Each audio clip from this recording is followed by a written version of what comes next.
Friends, कैसे हैं आप सभी। पूजा कॉम्पिटिटिव क्लासेस की यूट्यूब चैनल पे आपका स्वागत है। जैसा कि आपको पता है कि हम एमपीटीईटी वर्ग 3 की तैयारी कर रहे हैं और इस सीरीज़ में हमने अपने इम्पॉर्टेंट क्वेश्चंस की एक पर्यावरण से संबंधित सीरीज़ शुरू की है, जिसमें हम अपने 2016 का फर्स्ट शिफ्ट और 2016 का ही सेकेंड शिफ्ट के इम्पॉर्टेंट 30 क्वेश्चंस को डिस्कस किया था। तो आज का जो हमारा टॉपिक है उसी से रिलेटेड है, जिसमें हम सी टेक 2015 का फर्स्ट शिफ्ट का पेपर सॉल्व करेंगे। तो फ्रेंड्स, अगर आपको ये वीडियो लेक्चर पसंद आ रहा है तो आप इसको चैनल को ज़रूर लाइक और सब्सक्राइब करिए और अपने फ्रेंड्स के साथ शेयर करिए। तो बिना टाइम गवाए हम शुरू करते हैं अपनी सीरीज़। तो देखते हैं पहला प्रश्न क्या है हमारा इसमें। पर्यावरण अध्ययन की प्रकृति निम्नलिखित का समर्थन नहीं करती। तो क्या है इसका आंसर। फर्स्ट, बच्चे कम गलतियां करें। इसमें जो डिटेल है वो आप अपने से इसमें पढ़िए। बाकी क्वेश्चंस को मैं कंटिन्यू कर रही हूँ, जिससे हम कम समय में ज़्यादा से ज़्यादा कोर्स को यहाँ कवर करें।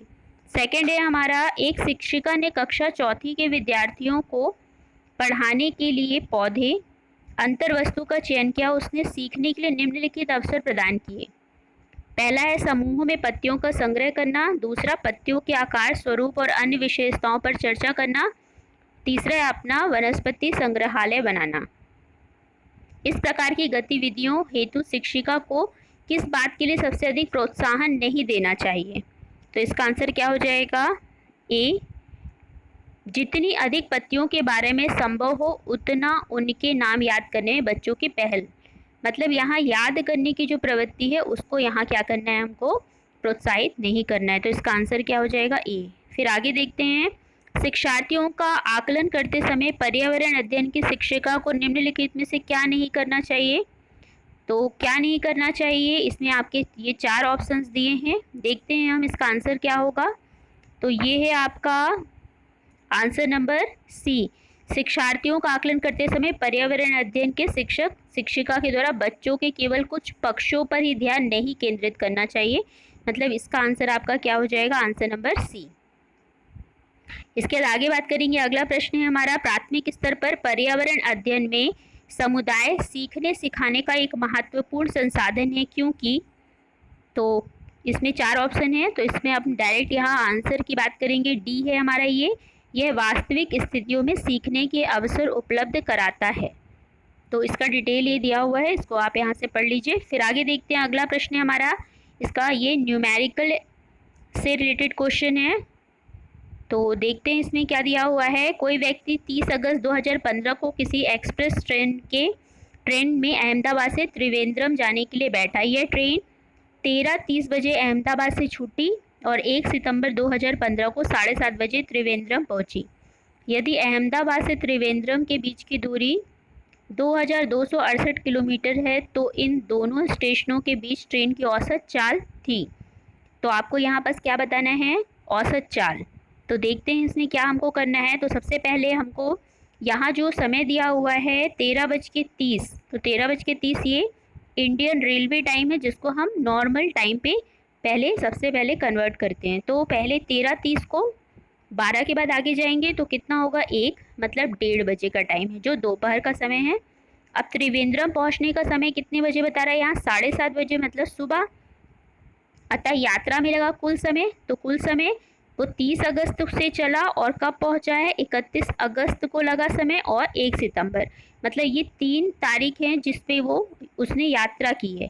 तो टोटल हमको यहाँ पर जितना जितना समय है उन सबको क्या करना है, जोड़ना है। तो सबसे पहले 30 अगस्त को वो कितने बजे यहाँ चला है, इसमें टाइम दिया हुआ है आपका। पहले है आपका 10:30, उसके बाद यहाँ पूरा एक दिन पूरा उसने यूज़ किया है, तो कितना हो जाएगा, 24 घंटे। और 1 सितंबर को वो कितने बजे पहुँच रहा है, 7:30, मतलब टोटल टाइम उसका कितना आ रहा है यहाँ, 42 घंटे। अब तय की गई कुल दूरी यहाँ दी हुई है आपकी 2268 किलोमीटर। तो ट्रेन की औसत चाल ज्ञात करेंगे, तो औसत चाल बराबर क्या होता है, दूरी बटे समय। तो दूरी बटे समय में आप ये दोनों वैल्यू रखिए और आंसर कितना आएगा यहाँ, 54 किलोमीटर प्रति घंटा। तो ये इसका सॉल्यूशन दिया हुआ है, आप इसको एक बार और अच्छे से देखिए और समझिए कि किस तरह से इसको फॉर्मूले में रखकर सॉल्व किया है। आगे बात करेंगे। अगला प्रश्न है हमारा, गुरप्रीत पहली बार रेलगाड़ी से नई दिल्ली से चेन्नई गया। अपनी रेल यात्रा में उसकी गाड़ी के द्वारा निम्नलिखित में से किस नदी को पार करने की संभावना नहीं है? तो गुरप्रीत दिल्ली से कहाँ जा रहा है? चेन्नई। तो इसमें ये 4 ऑप्शन है, गोदावरी, गंगा, कृष्णा, नर्मदा। तो कौन सी नदी है जिसको वो पार नहीं करेगा? तो इसका आंसर है बी, मतलब गंगा, क्योंकि वो दिल्ली से चेन्नई की यात्रा कर रहा है, इसलिए ये गंगा नदी जो है वो उसके रास्ते पर नहीं पड़ेगी। आगे बात करते हैं, हमारे देश में निम्नलिखित स्थानों में से कौन सा ठंडा रेगिस्तान है? तो ठंडा रेगिस्तान क्या है हमारा? लद्दाख। जो कहाँ है हमारा? लद्दाख भारत के जम्मू कश्मीर राज्य में है। अब तो लद्दाख अलग ही राज्य है। फिर आगे बात करेंगे, कक्षा 5 की पर्यावरण अध्ययन की पाठ्य पुस्तक का एक पाठ उसी से ठंडा उसी से गर्म डॉक्टर जाकिर हुसैन द्वारा लिखी गई कहानी है। उन्होंने बच्चों के लिए ऐसी कई कहानियाँ लिखी हैं। अपने मित्रों मृत्यु के समय वे थे, क्या थे वो? तो ये आपके ऑप्शंस दिए हैं, भारत के राष्ट्रपति, और उनके बारे में ये डिटेल भी दिया है वो कब से कब तक राष्ट्रपति थे। फिर आगे बात करते हैं, खाद्य संरक्षण के लिए निम्नलिखित में से कौन सा जोड़ा ठीक नहीं है? तो देख लेते हैं, इसमें बी दिया हुआ है, दूध और पनीर। तो दूध पनीर जो है हमारा वो जोड़ा क्या है? खाद्य संरक्षण के लिए खराब है, क्योंकि अगर हम दूध से पनीर बना करके उसको संरक्षित कर रहे हैं तो वो जल्दी क्या हो जाएगा? खराब हो जाएगा। तो इसलिए ये जोड़ा ठीक नहीं है। तो इसका आंसर क्या हो जाएगा? बी। आगे बात करेंगे, घरों के नीचे दिए गए विशिष्टताओं पर विचार कीजिए। तो कौन कौन सी विशिष्टताएं दी हुई हैं? पहला है, निचली मंजिल में कोई खिड़की नहीं है। दूसरा, पेड़ के तनों की लकड़ी से बनी ढालू छतें हैं। तीसरा है, पत्थर के खंभों पर जमीन से लगभग 10 से 12 फुट ऊंचाई पर बने घर हैं। और अगला दिया है क्या? डी नंबर, पत्थर, गारा और चूने से बनी मोटी दीवारें। ई है, लकड़ी के फर्श। तो आपको बताना है कि ये घर लेह और लद्दाख के घरों में से इनमें से कौन सी विशेषताएं हैं जो पाई जाएंगी? तो इसका आंसर हो जाएगा सी, मतलब ए, डी और ई। तो ए है, सी है, ए है और डी और ई, ये इसके आंसर सही हो जाएंगे, जो आपके लेह और लद्दाख में पाए जाने वाले घरों की क्या है? विशेषताएं हैं। आगे बात करेंगे, अगला प्रश्न है हमारा, निम्नलिखित का अध्ययन कीजिए। कौवा पेड़ की ऊंची डाल पर अपना घोंसला बनाता है। इस घोंसले को बनाने में कई प्रकार की चीजें, यहाँ तक कि लकड़ी की शाखाएं, लोहे के तार भी होते हैं। एक चालाक पक्षी भी है जो अपना घोंसला नहीं बनाता और कौवे के घोंसले में अंडे देता है। बेचारा कौवा अपने अंडों के साथ इन अंडों को भी सेता है। तो वो कौन सा पक्षी है? तो बहुत ही आसान है, आपको पता ही होगा, कोयल, क्योंकि कोयल अपना घोंसला नहीं बनाती है, वो कौवे के घोंसले पर ही क्या करती है? अपना अंडा देती है। फिर आगे बात करेंगे, अगला प्रश्न है, निम्नलिखित में से कौन बीज नहीं है? इनमें से आपको बताना है कि कौन बीज नहीं है। गेहूं, काली मिर्च, साबूदाना, सौंफ। तो इसमें से साबूदाना जो है वो बीज नहीं है, क्योंकि ये पेड़ की साइकस नामक पेड़ होता है, उसके तनों से प्राप्त मड से बनाया जाता है। तो ये आप देख सकते हैं, इसने डिटेल दिया है। फिर आगे बात करेंगे, रेहाना अपने परिवार के साथ केरल जाती है, वहाँ उसे ऊंचे वृक्ष दिखाई पड़ते हैं जो उसके गृह नगर शिमला के ऊंचे वृक्षों से भिन्न हैं। उसने केरल में कौन से वृक्ष नहीं देखे हैं? कौन से वृक्ष देखे होंगे? तो इसमें से कौन सा हो जाएगा? नारियल, क्योंकि केरल में सबसे ज़्यादा कौन से वृक्ष पाए जाते हैं? नारियल के वृक्ष। तो ये इसका आंसर हो जाएगा ए। आगे बात करेंगे, बच्चों के द्वारा सब्जी बाजार में इकट्ठी की गई निम्नलिखित सामग्री में से उन्हें पहचानें जिनके भीतर बीज होते हैं। तो ये कुछ ऑप्शंस दिए हैं और आपको पहचानना है कि इनमें से कौन सी ऐसी सब्जियां जिनमें बीज होते हैं। तो इसका आंसर हो जाएगा सी, टमाटर, नाशपाती, चीकू, भिंडी, करेला और खीरा, इनमें सभी में क्या होते हैं? बीज होते हैं।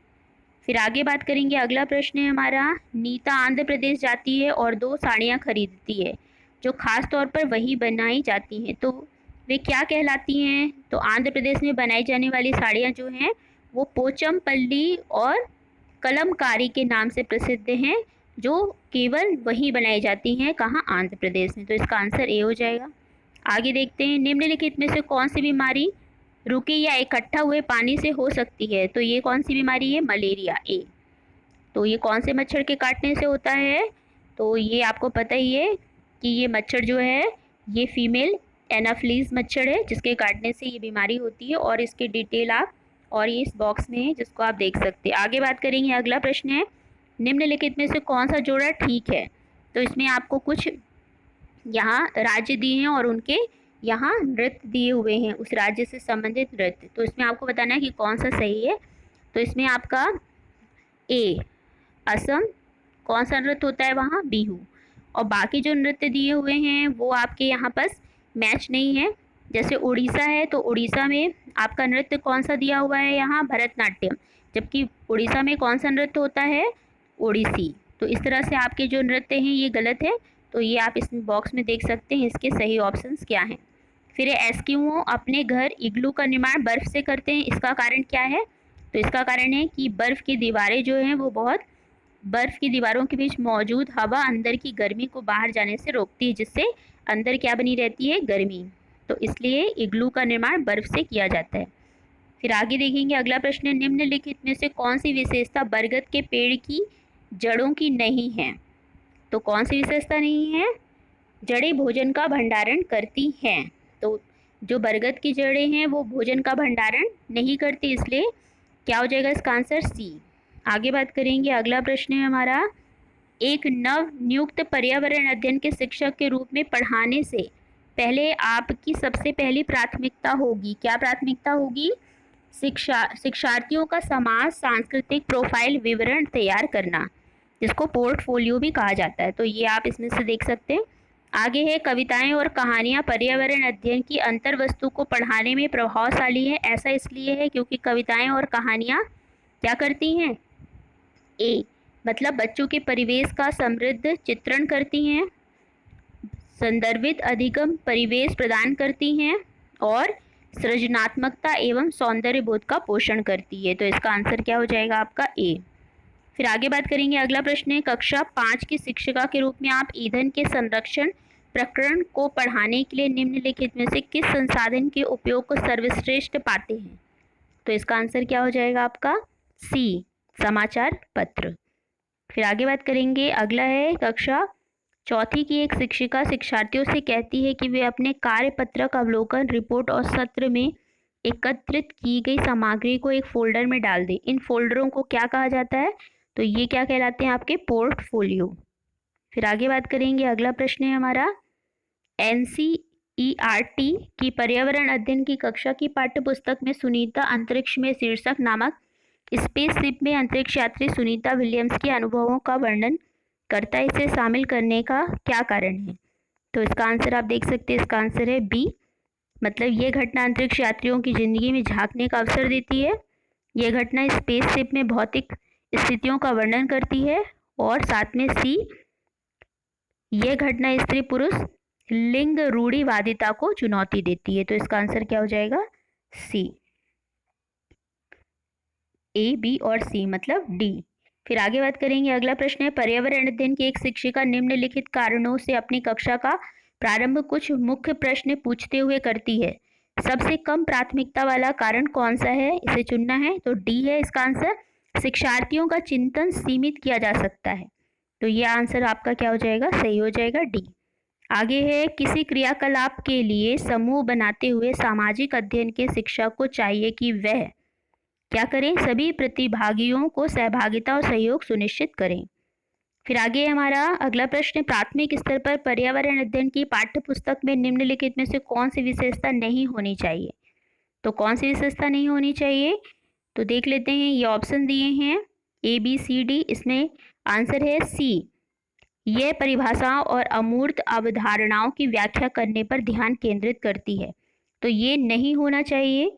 तो इसका आंसर क्या हो जाएगा? सी। आगे है हमारा, पर्यावरण अध्ययन शिक्षण के संदर्भ में राष्ट्रीय पाठ्यचर्या की रूपरेखा 2005 निम्नलिखित में से किसे प्रस्तावित नहीं करती? तो किसे प्रस्तावित नहीं करती? तकनीकी शब्दावली से परिचित कराना। तो ये आपका आंसर हो जाएगा सी। फिर आगे है, प्राथमिक स्तर के शिक्षार्थियों में मानचित्र बनाने और समझने के लिए निम्नलिखित में से किन कौशकों के विकास की आवश्यकता है? तो इसका आंसर क्या हो जाएगा आपका? आंसर नंबर बी, मतलब स्थानों की सापेक्ष स्थिति की समझ, स्थानों की सापेक्ष दूरी और दिशाओं की समझ, और प्रतीकों और स्केल पैमाने की समझ। तो इसका आंसर क्या हो जाएगा? बी। अगला प्रश्न है, प्राथमिक कक्षाओं में पर्यावरण अध्ययन पढ़ाने के लिए निम्नलिखित में से कौन सा उद्देश्य संबंधित नहीं है? तो क्या हो जाएगा इसका आंसर? ए, विज्ञान के आधारभूत प्रत्ययों और सिद्धांतों को रटकर याद करा देना। तो ये एनसीईआरटी 2005 रटने की प्रणाली पर बिल्कुल भी जोर नहीं देता, तो इसलिए इसका आंसर क्या हो जाएगा? ए। तो इस तरह से हमने अपने 30 इम्पॉर्टेंट क्वेश्चंस जो हमारे सीटेक 2015 के फर्स्ट शिफ्ट के थे, इसको हमने कंप्लीट कर लिया है। तो फ्रेंड्स, मुझे उम्मीद है कि आपको ये मेरा वीडियो पसंद आया होगा। तो आप मेरे चैनल को ज़रूर सब्सक्राइब करिए और वीडियो को लाइक करिए। तो मिलते हैं आगे अगले वीडियो में।